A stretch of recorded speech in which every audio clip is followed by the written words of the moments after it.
When I get the kids from school, I don't say, how was your day? I say, did you have a good day or a great day? Mm-hmm. And what I'm trying to do is pre-frame their mind that's good, that school or their day at its worst is good. Mm-hmm. And so they're looking for the positives in their day. Mm-hmm. 98% of the time, it's a great day. 2% is good. Every once in a while, I mean, I could count on one hand between both kids. It was neither. Mm-hmm. And then that opens up such a great conversation with them.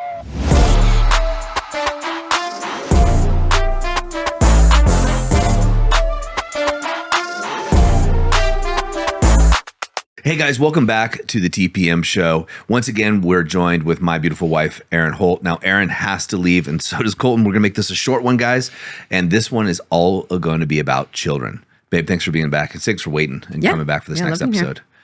So we talked about doing a real short one that we thought might help some of the guys on how we consciously or how we parent, like little tips and tricks that we do to pass on some of the work that we've done on ourselves, some of the work that we do with the clients that we've worked with for the past decades, essentially, and pass them down to our kids. Now, transparently, our daughter is 5 as of yesterday, and our son is 7, going to be 8 very shortly. So I want to give that context to the men. So guys that might have older kids, you know, this is the world that we live in now, so they understand that that context. So excited about this. I was trying to think of like easy tips that you and I do that people can implement if it feels right to them, right? And you get to choose what feels right for you in your parenting journey. I'm just going to tell the guys what to do. Okay. I'm thinking of some things that I do, and you know, Doug does his own things, and then we do things as a couple. But one of the things that I do a lot, and I look whenever I see a mirror, either out loud or in my head. 99% of the times I like tell myself I love myself. I look myself in the eye and I tell myself I love myself. So I've been taught our kids to do that since they were babies. And I like, you know, of course they're kids, so I make it fun and we make like funny faces and like whatever. But I make sure that they tell themselves that they love themselves in the mirror. So it's just what is normal for them. It's just what they know. Yeah, on the topic of self-love is something that you and I emphasize a lot with the kids because we see it lacking in so many of the people we work with and in our own journeys, right? Big time. So I have a thing I do with the kids. You do it now too, but I've been doing it for a while, is I say, hey, you know what? And they respond with, I love you. You love me. you love me. And they do it so much, they're almost annoyed. So I want to make that, I deliberately do it so much that my kids are almost annoyed. Like, oh, you love us. Oh, you love me. I go, how do you know? And they go, well, because you tell me all the time. Right. And I'm like, that's also a check for me, though. Go, good. You know, I'm going to make sure I'm doing that and that our kids have no question whether we love them or not. Well, I love Taylor Swift. So I was listening to Taylor Swift in the car the other day, and her song Karma came on. And both of them asked, like, curious, like, Mom, what's karma? And so, you know, explain it in a simple way. But basically, I'm just like, I'm constantly talking to them about how important their relationship with themselves is. So it's like, if you feel good on the inside and you talk kindly to yourself and you love yourself, like you're going to treat people that way and you're going to treat people with kindness and love. And I'm like, sometimes people that are hurting on the inside don't treat people nicely. So it's like the energy you put out is usually the energy you're going to get back. And so just like explaining things like that really simply. And that I'm just like, and we treat ourselves kindly and love ourselves. And they're like, yeah, of course, Mom. And so I'm just like, so that's the type of energy that we're going to give to people and we'll get back. So things like that. I love that. I love when they answer questions. A couple other things I'll do just back when I'm in the truck with them is I found, you know, Curious Kids podcasts and things that I'll play with them that answer questions from a kid's point of view, and they love that rather than listening to music. Because I figured out the music I listen to and like sometimes, especially my workout music in particular, is a little aggressive in not only its tonality but also in its suggestive languaging or its direct languaging. So I've changed that. And so I'll put on the Curious Kids podcast, and that brings up so many questions. Again, our kids are young, but they have ones that I've seen also for older kids. And I think what I'd like to do is start changing that as they got older. One of my fondest memories, I don't know if you know this, I don't want to say it's a fond memory, but it's something I attribute my growth to, is since my parents were divorced, I would be with my dad, and my dad was a businessman, and we'd be driving to pick up his suits at the dry cleaners. I'd be doing everyday stuff with him on the weekend because he worked in LA. And he would listen to fast track business audio tapes and other personal development tapes. And I've loved that. I remember some of the things I learned as a kid on this. I thought that was really fascinating. So what I started doing for our son, Bodhi, is I just put it because I wanted to listen to it. It's a basically a motivation thing for athletes, like younger athletes. And it's a track called Believe. And this guy's talking about belief in yourself. And what are you going to do when you get knocked down? Life's going to knock you down, pick you up. It's very masculine, very aggressive. And I looked him in the mirror and he was just listening. I'm like, hey, bud, do you like this kind of stuff? He's like, yeah. Cool. And so I've started playing those when I take him to basketball practice. Oh, nice. I started playing those tracks, and it goes on to other motivational life quote type stuff of a lot of the motivational speakers that I enjoy. And I haven't listened to this stuff in a very long time. And it's cool to kind of pass that down. So he's hearing over and over again from another male authority figure, adult, about how important it is to get up when you get knocked down, how things are going to happen in life, how it's important to show up, not be the victim. Awesome. Yeah. I love that. I didn't even know you did that. Very cool. Another thing that I do most mornings is I get up and journal and just have quiet time to connect and connect to myself. I call it to the goddess and just tune in, ask questions. And so my kids see me do that all the time. And if they come out while I'm doing it, they either just sit there quietly with me or they journal themselves. Or sometimes I'll be journaling and then I'll get up to go get more coffee or something like that. And they create little pictures in my journals that bring me so much joy when I do find them.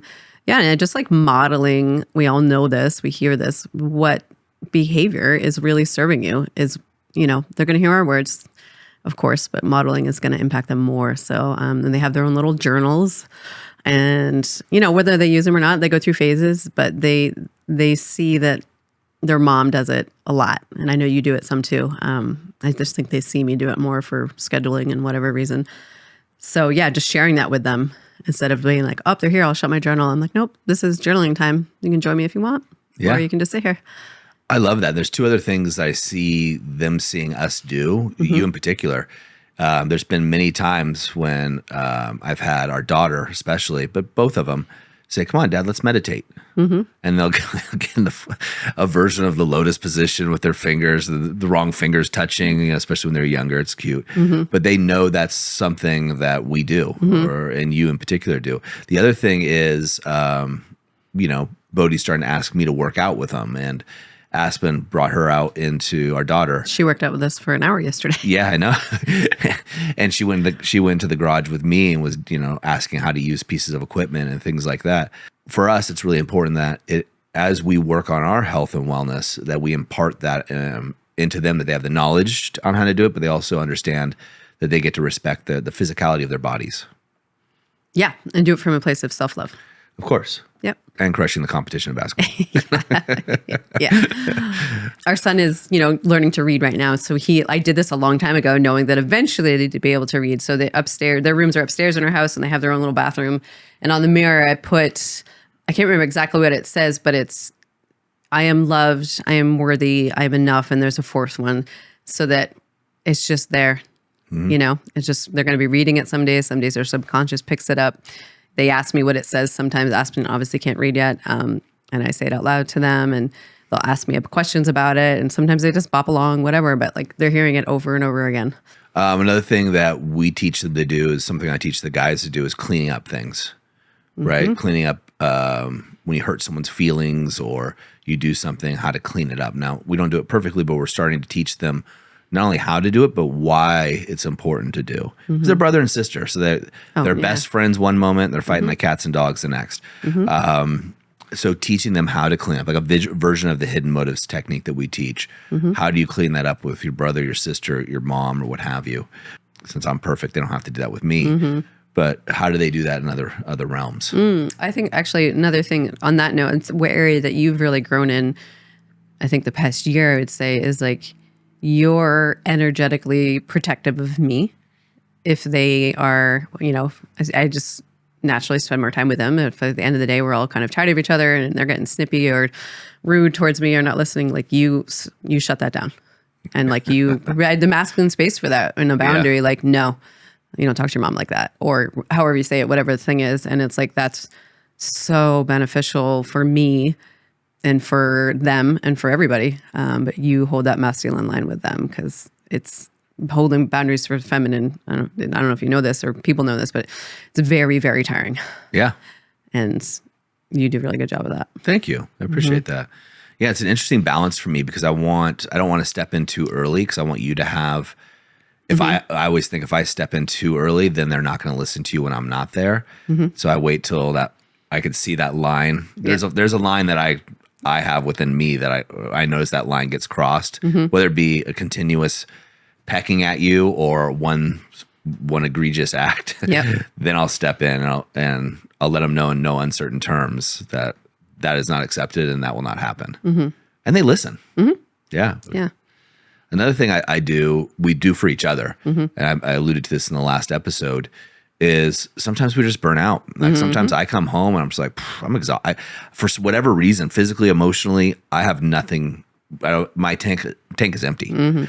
And like the other night, I was look to you, and I just saw that you were just tired. You were done parenting. Like you're, and we switch nights. We put the kids down. You do it one night, I do it the other. We both really enjoy it. And it was your night to put the kids down, which usually means it's my night for self time. And I was like, I got this. You go down. We have a finished basement with a big TV. You go down, watch TV, read a book, take a sauna, whatever you want to do. Refill your batteries. I got this. And you did that for me earlier in the week when you saw that I was just wiped. And then we'll do that for each other. That way, one is for our marriage, that's great. But also as parents, our kids are getting the more, quote, resourced parent, the parent that's more capable of handling whatever is happening. Handling parenting. And we're very fortunate. Our kids are young and they love being around us. And with that fortune comes the idea that I call my daughter Shadow. Like you can't poop without her being next to you. She's a people person, and we're her people, and she wants to be around us all the time. And so sometimes that it can feel a little much. At times. I think another thing, it seems obvious, but maybe it's not, is we're constantly getting our kids positive books. And something I love that you do with the kids, I've done it, but you do it, right? Like I'm a one-off guy with this, but or occasional guy with this, is you take them to the library and you make the library a fun event. Like they get excited and they think that they're coming home with all these books like treasure, and they just want to read and digest them. And you make that learning and reading such a fun experience. I really, really like that. Oh, thanks. Yeah. Another thing that just popped in, and again, it's like I know different kids have different needs or whatever. But I love it because I'm a cuddly person, but both of our kids are cuddly. So we make a lot of time for... Hey guys, I wanted to interrupt this episode because it's dawned on me that many of you guys aren't aware that we actually have a book on how to save your marriage without talking about it. Now, thousands of men have read it, they've reviewed it, and I want to give you the opportunity to do the same. If you're interested in grabbing it, it's a short read, but it's helped a lot of men just like you. And maybe you're not interested in the activation method yet, but this is a small entry point that can really turn things around for you. Go over on Amazon. We have it priced as cheap as Amazon will let us. And that way you have a resource that you can use right now to start getting some results in your marriage. Now let's get back to the episode. Simply cuddling and just being together and talking about whatever they want to talk about. And, that's actually a good time that we either connect just being together silently, or like this morning, our son Bodhi pulled me back into bed to cuddle with him when I went to get up. Yeah. I love it. I'm not sure who pulled who, but I think that's interesting because we're very intentional. I feel like we're bragging about our parenting, but we do. I think we do a good job parenting. We get compliments on it from other parents a lot, which is cool. But I don't want it to come across that way for some reason. One thing that we're also very conscious is spending very intentional, focused, present time with the kids versus quantity time. And I think we do that very deliberately so our kids feel important, so they can have that self-worth and self-love. It's not just things you say, it's how you show up, and that they see that. Yep. I think also too, repair. Like I just, kind of had a day with our daughter where, some days are harder than the other. And I did. I raised my voice and I kind of lost it a little bit. And I was like, took a minute and I came back and I just apologized. I said, I'm sorry that I yelled. That's not, Mommy, you shouldn't yell like that. That's not your fault. Or even things like this. Like I'm going through a hard situation with my mom and the kids have seen me cry a lot recently. And I'm really, really intentional that I this is not theirs to bear. Mm-hmm. Like, Mommy is sad. Like, you're not responsible for my sadness. You can give me hugs. You can give me love. But this is Mommy's to manage. This is not your responsibility. So, yeah, I think you also do a good job about letting them see you cry and let them, you don't cry like deliberately in front of them. You usually go to the room in my experience, but they'll see you cry and letting them know why. Like, hey, this is an emotion. This isn't a bad thing. Yeah. Like so many men especially have this notion that, men don't cry. Mm-hmm. And I can tell you with literally working with thousands upon thousands of men, yeah, they do. Mm-hmm. They do cry. And some just do it more than others. And when guys that don't cry, a lot comes out. A lot of emotion comes out. Sure. So I think if we could show all of our children, all the people in the world that letting out their tears more often would be a healthier way of expressing that emotion, I think that's a good thing. Yeah. Yeah. And on that note, I wouldn't say something that I know my parents did that I really am working on doing with our children, and so are you, is like they gave me the gift of like, I never felt responsible for my parents' happiness. Like they were always responsible for their happiness. Like I think that's such a good gift. And I've worked with people who felt like they were responsible for taking care of their parents and their happiness. And that's really detrimental to a child's well-being. Sure. And so I feel like, just in general, like I am responsible for my own happiness, not Doug, not my kids, and like me. And Doug is responsible for his. Like our children they're not in the equation of being responsible for us in any way, shape, or form. I'd like you to take a little responsibility for my happiness. No, I totally agree with you 100%. Yeah. I think that's another thing just right now was we intentionally bring laughter and joy into our family. Mm-hmm. I make a conscious effort of joking with them every night and getting them to giggle and laugh. And it makes me feel good to see them that way, but I also want them not to take things always so seriously. The only other thing I think that I want to add to the conversation that I hope works for our kids, I don't know if it will, right? They're young, is I try my best to explain concepts I teach the men and things in general that I've learned so that they know, one, I'm not perfect. Two, the work that I do is very unique. Like they don't have friends that do what we do. So they understand what it is and what it means to give back and what it means to follow your passions and do it. And they're so young, they don't get it, but they kind of do. They just brought up a memory when we were in Banff. So we went as a family before you guys had an event there last year, I guess. That was great. Colt and I went cold plunging in Banff in October. That was amazing. That was. If I wasn't sick, I would have gone in. We hired a babysitter. And then when we came back, the babysitter was like, what do you guys do? Because I asked them what like your children let Mommy and Daddy do. And they said that you both help Mommy and Daddies be mummies and daddies and feel happier. So I thought that was a pretty great little answer from their perspective. Yeah. They know that, that's exactly what it is. We help other mommies and daddies be better mommies and daddies for their kids. Yeah. So those are like the main top. I mean, of course, later today, I'm going to think of like 20 more. 100%. Yeah. It's a great conversation. I hope that benefits somebody. And it's like we, these are things that work inside of our family. And, like Doug said, we're being really intentional in trying to teach our children things that we teach our clients. Yeah. We could be screwing them up, guys. We don't know. I always jokingly say your kids are going to be screwed up one way. Maybe we they're going to have stuff. But one last one that I do, or we do, and this is one I've shared with the men before, and a lot of guys take it away. I got a last one too. Is at dinner. Right? Oh, yeah. We talk about what were your magic moments for the day. We've done rose and thorn, but magic moments is the one I use the most.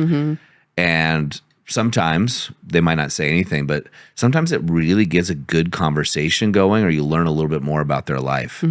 And last one, when I get the kids from school, I don't say, how was your day? I say, did you have a good day or a great day? And what I'm trying to do is pre-frame their mind that's good, that school or their day at its worst is good. And so they're looking for the positives in their day. 98% of the time, it's a great day. 2% is good. Every once in a while, I mean, I could count on one hand between both kids, it was neither. And then that opens up such a great conversation with them. And your last one? Our last one is just a couple weeks ago, Doug was, where were you? Oh, you were gone at a leadership meeting. And so it was beginning of the year. And so I was creating my own like dream board and vision board. Yeah. And I was like, you know what? I'm just going to do this with them. And so I got us all our own vision boards. I got out a bunch of magazines and markers. And we just did it old school. And we had the best time. And they were so pumped. And they're hanging up in their rooms. And they're like so excited about like dreaming and like putting up things that like they're excited about in their little worlds that they want to do or share with us or do together as a family. And it was really, really cool. I love that. I love that you did that. Yeah. I'm going to have you all walk me through your vision boards one by one. Yeah. That'd be a fun thing. Thanks again for sticking around. I know you got to go. I know you have a busy schedule as well of things that you want to get done before you go pick up the kids and go right into parenting. But this conversation is a perfect pre-frame, right? You're going to get in that car and we're going to remember all these things to share with the little guys coming in through. Thanks, babe. Yeah, thank you. Gentlemen, as I always say, in the moment of insight, take massive action. I use that word massive deliberately. So audit your parenting. What is it you want to add, subtract, or change? And take action. Just do it, right? You can start over. Maybe it's something as simple as a lot of the guys that I talk to have done is they go around their dinner table asking about magic moments. Or maybe it's something else. Maybe it's something Erin and I haven't shared. If you have any tips, I want to know them because I want to be a better dad. So if you have any, send them in. Email vip@thepowerfulman.com. Send your tips. They'll forward it on to me. Or if you're in our private community, please let me know. Just tag me. And if you've gotten the new app, that's a great place to do it. I'm in there every day in the Powerful Man app. Just tag me. Let me know what your lessons are, what's worked well for you, what have you passed on. Again, I'm on this journey too of trying to be better. And if you've got some nuggets, then man, I want to hear them. So appreciate you guys. Have an amazing day and we'll see you next time on the TPM Show.